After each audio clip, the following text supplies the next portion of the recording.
All right, today we are talking about how to make these strong, simple drawers. So this locking rabbet joint is what makes it strong and easy to make. So I'm going to show you how to cut that joint, and then we're also going to reinforce it with some K&S Metals, and special thanks to K&S Metals for sponsoring this project. All right, so to get started, we need to mill up some lumber, and the drawer box itself is all made out of 1/2-inch material, so that'll make it super easy. So let's get that milled up. All right, so the first step to good quality drawers and good square drawers is to start with square material. So I'm going to join an edge and then rip the other edge parallel on the table saw and then square up an end and cut the other end to length.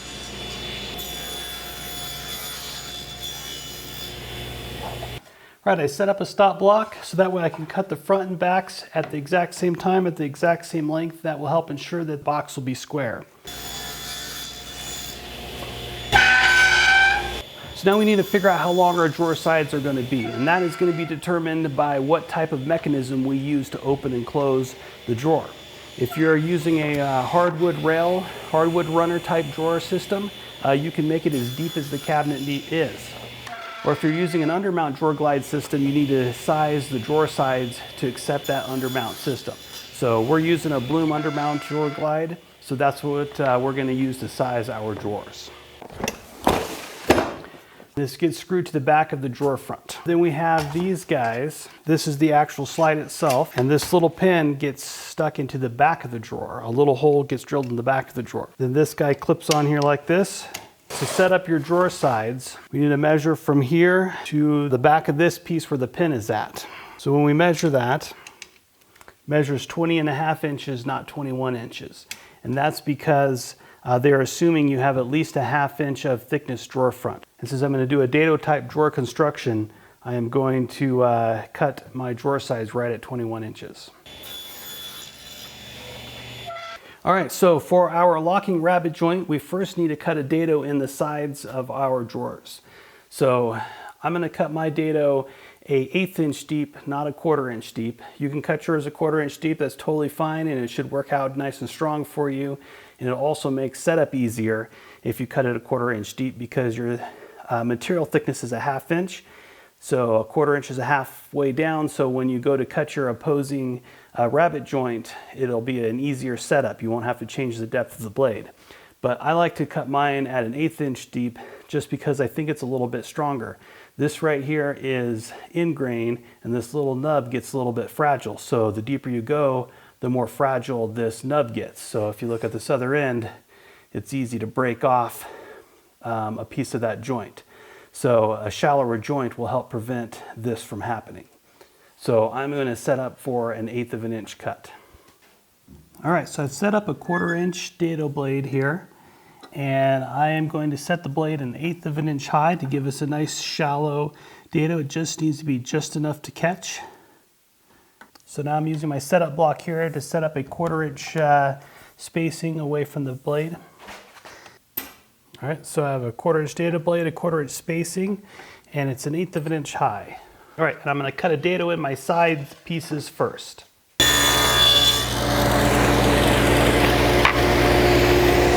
All right, so I cut a test piece at the same setting that I cut all my sides to, and I'm going to use this in the next step to set up the drawer fronts, just to do a test fit. And this piece is milled to the same thickness as my drawer sides, and this piece is milled to the same thickness as my drawer front. So that way I can do a test dado cut to make sure it is perfect before I actually cut on my work pieces. I want to find out if something is off beforehand. All right, so I've raised the blade to a 1/4 inch. I'm going to put my sacrificial fence on because I'm going to bury part of the dado blade in there because I only want an 1/8 of an inch sticking out. All right, so I only have an 1/8 of an inch of the blade sticking out on this side, and I've raised it up a 1/4 of an inch into my sacrificial fence so it doesn't screw up my usual fence. And so now I'm going to use one of my test pieces to do a test cut to see how we fit here. All right, so I did a test cut. That first test was a little bit too tight, so I'm going to look at this to analyze how it is fitting, make sure it's fitting correctly, and then I'm going to adjust this appropriately and do another test cut, and I'm just going to sneak up on my fit depending on whether I need to raise the blade or move the fence out. In this case, it's tight in the direction that the fence is, so I'm going to move the fence out just a little bit and then do another test cut.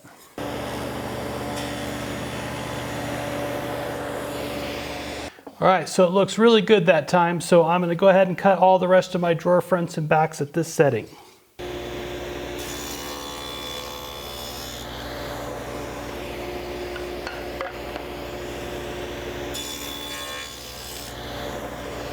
All right, so the reason why you put the dado on the side and not the front, if this was the front and the dado was on the front, when you go to pull the drawer open, you could just pull it away from the side. So with the dado on the side and this being the drawer front hooks into the side, and so as you operate the drawer, all the pressure is staying in there and not pulling it apart. All right, so the bottoms of the drawer are a 1/2 inch thick, and they're gonna go into a 1/4 inch deep dado, and they're going to be set up from the bottom edge of the drawer side about a 1/2 inch because that is how much space I need for an undermount drawer glide. I've reset up my dado blade to cut a 1/2 inch thick dado for the 1/2 inch thick bottom, and I'm going to set it up a 1/4 inch wide, or 1/4 inch deep rather, and a 1/2 inch away from the table saw fence. All right, and I'm going to do a test cut to make sure that it fits, because as we all know, a 1/2 inch plywood is not actually 1/2 inch. All right, that fits.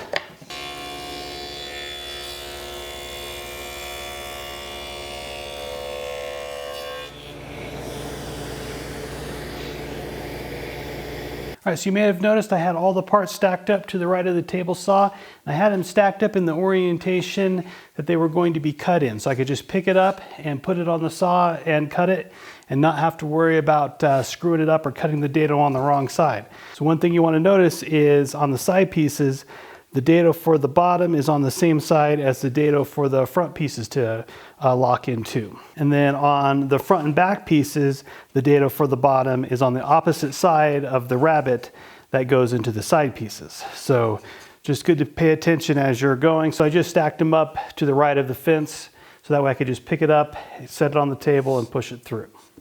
All right, so let's say you go to assemble this and you realize, whoops, I already took my dado blade out and it's too tight, so I can't adjust it anymore with the dado blade. So easy way to fix that is just to get a little shoulder plane.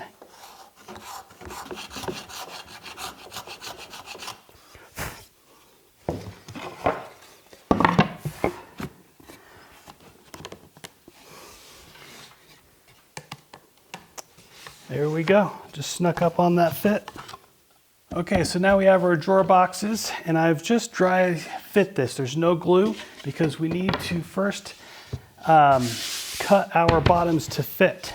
So to measure how deep our dado is plus the width of this, I've just done a quick dry assembly. All right, and I'm just going to take my square, my adjustable square, and I'm just going to slide it up. I'm going to push this to where it bottoms out in the dado and slide this up to where it stops. All right, and then I can make a mark there. Since they're all the same depth, I can make a mark there. And then it's really simple to measure across here. All right, we're right at 14 inches there. So I'm going to subtract 1/8 off, and I'm going to say 13 7/8, so that way I have a little bit of room to expand and contract. And then we'll do the same thing this direction. So now that's just a really quick and easy way to find the size of your drawer bottoms. So now that I have all my bottoms and sides and everything cut, I'm going to pre-finish the inside before assembly. It'll be a lot easier to get the finish on the inside when it's apart than it is trying to spray inside of a box. All right, for the inside of my drawers, I am going to finish it with shellac. Shellac is a light duty finish, and the inside of drawers don't see a lot of action, so I think it's a good way to go.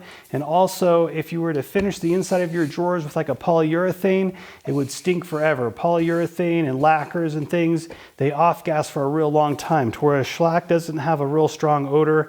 It doesn't stink real bad, and the odor dissipates really quickly. So your inside of your drawers won't stink real bad if you use shellac to finish it. So I'm going to get these guys sanded up and put a few coats of shellac down, and then we'll get the drawers glued up and on to the next step. All right, now the last thing we need to do is tape off our joinery because glue doesn't stick very well to finish, so we don't want to get finish on the parts that are going to get glue. All right, so the insides are pre-finished, so now I am just going to glue this guy up.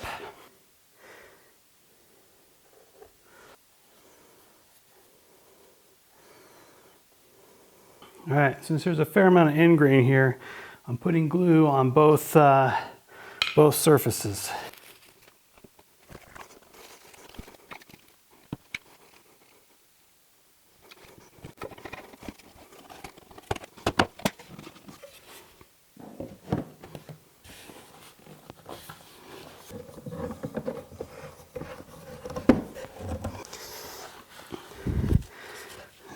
All right, check for square. Looks pretty good. All right, so I set that guy aside to dry, and then we'll get on to using the K&S Metals to reinforce it. All right, so to reinforce the drawers, I'm going to use K&S Precision Metals, and these guys are kind of cool. They're telescoping rods, so this guy's a 1/4 inch, this guy's is the 3/16. So the 3/16 inch slides inside the 1/4 inch, 1/8 inch slides inside the 3/16, and so on and so forth for all the different sizes that they have. And so instead of sliding in a 3/16 inch metal, I'm going to slide in a 3/16 inch wooden dowel. All right, so then once I cut that off and sand it smooth, it'll be just like a super nice decorative look. All right, so I'm just going to do a little bit of layout.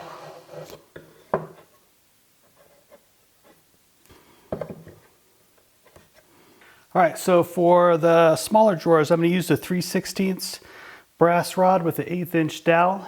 And then on my bigger drawers, I'm going to use the 1/4 inch with the 3/16 inch wood dowel. All right, so I'm going to go an inch down and make sure I got plenty of meat into the drawer front. So I put some tape on there, and that's going to act as a stop. I'm just going to drill these guys down.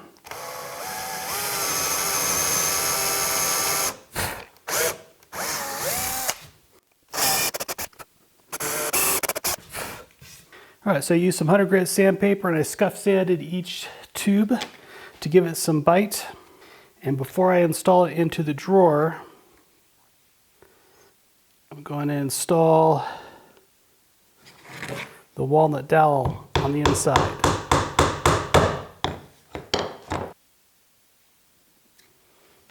All right, a little epoxy on there.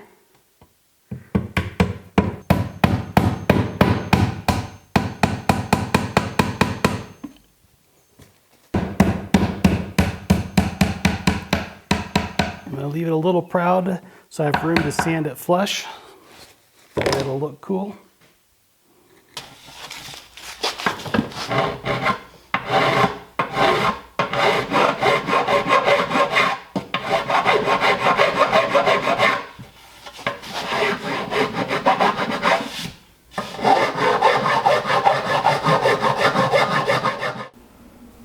I think they turned out pretty nice. And a special thanks to K&S Metals for giving us a little accent on our joinery. All right, so now that I got the drawer boxes made, it is time to build the drawer fronts. So I'm gonna go get some material milled up for these guys.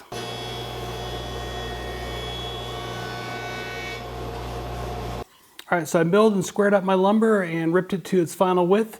So now I need to cut it to its final length. So I'm gonna square up one end, flip it around, and cut it to length, squaring up the other end. All right, so now when I go to cut these to length, even if I only have two parts that are the same, I'm still going to set up a stop on my miter gauge because that will guarantee that both parts will come out exactly the same length, increasing my accuracy.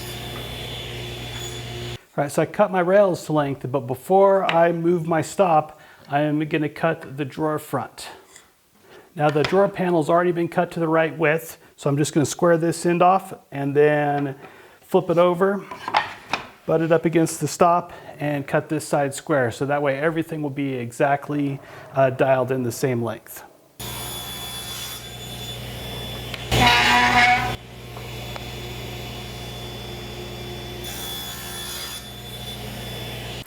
All right, so for my frame and panel drawer front, on the rails I added 3/8 of an inch to each side because that will allow me to create a 3/8 inch tongue to slide into a 3/8 inch deep groove. So I raised my blade to 3/8 of an inch. The panel is going to be a 1/2 inch thick. So I'm going to set the outside of the blade a 1/2 inch away from the fence. All right, and so that should center my stock since it's 3/4 of an inch thick. So just to make sure 100% it's centered, I'm going to push it through, flip it around, and then push it through again. That'll guarantee I have a centered dado.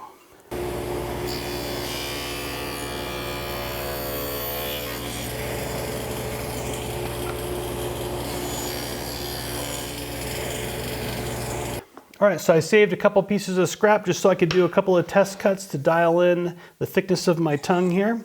And that test cut came out really nice. So we got it nice and dialed in, a nice snug fit. So now I will cut the tenons on the rails.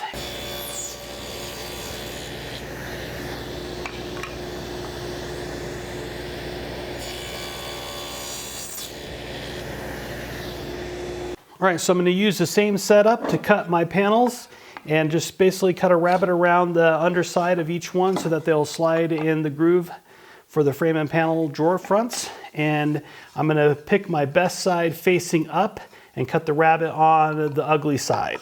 So that way this will end up being my show side.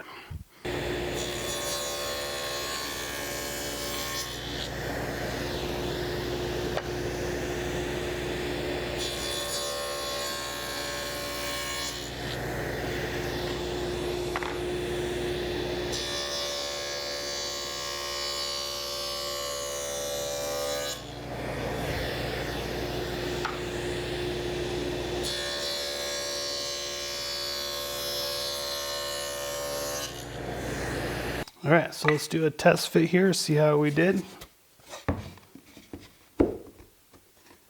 And the sapwood I'm going to face down to the back so that way the pretty looking side is facing out.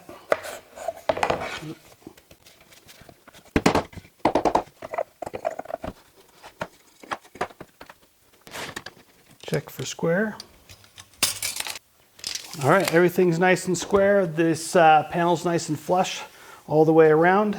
So if it wasn't flush, I might trim a little bit off the center panel to adjust it or give it a little bit more room to make sure it can expand and contract in there.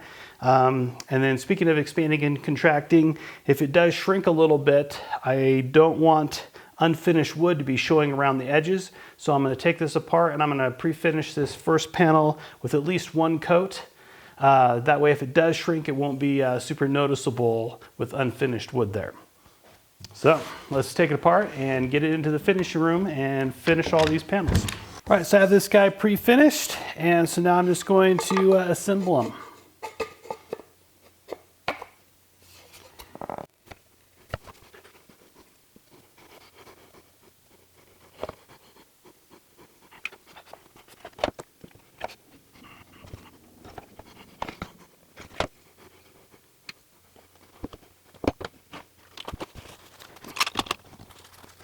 All right, so I have a sacrificial strip here to try to protect my workbench so I don't drill through my drawer.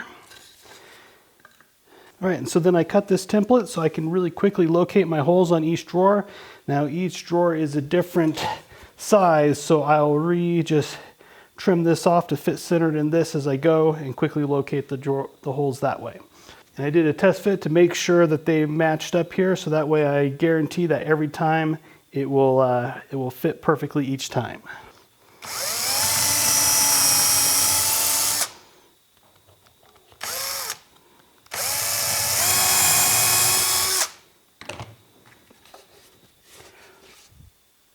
There you go.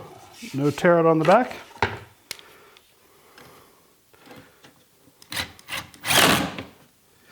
All right. All right, and there is that side done. All right, this video is getting a little long, so I am going to do a specific video dedicated on how to install bloom drawer glides. They seem a little complicated at first, but they're actually pretty easy once you get the hang of them. Once you do one, you'll be like, ah, this is a piece of cake. So I'm going to do a dedicated video coming up in the future for that guy. All right, so we got them all installed, and all you have to do to get your drawer in there is pull these guys out, set your drawer on top, and reach down here and just push it till it clicks. Push it into you. There we go. All right, let's put some drawer fronts on. So first, I'm going to remove these two guys, and I'm going to start with this one. All right, so I cut a strip of wood. It's 3/4 by 3/4 with a 3/8 inch notch in it, and that 3/8 inch is half the thickness of my bottom rail. I'm just going to clamp it to my bottom rail here.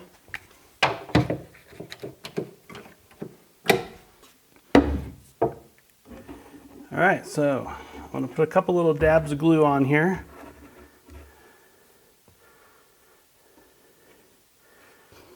All right, and I set it down on this guy. That'll gauge me off the bottom, so each drawer will line up exactly the same.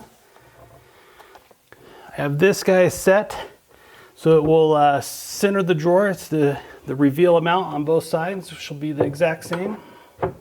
So I'll bump that right up there. And then the little tip I saw the Wood Whisperer do. And take a couple of screws.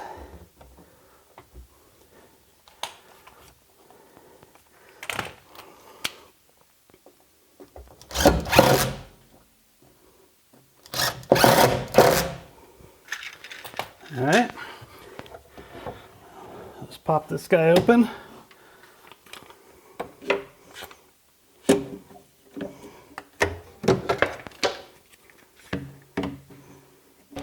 Now that I have it clamped, I'm going to remove this screw and drill the rest of the way through.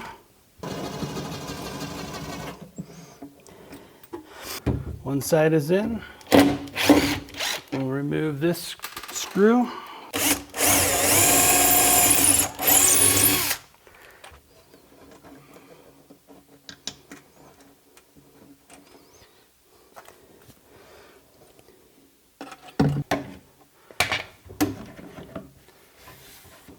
So now the pressure from the handle will keep pressure against this cabinet to allow the glue to dry. All right, and then this guy will go right here. And then I milled an 1/8 inch spacer to go between the two.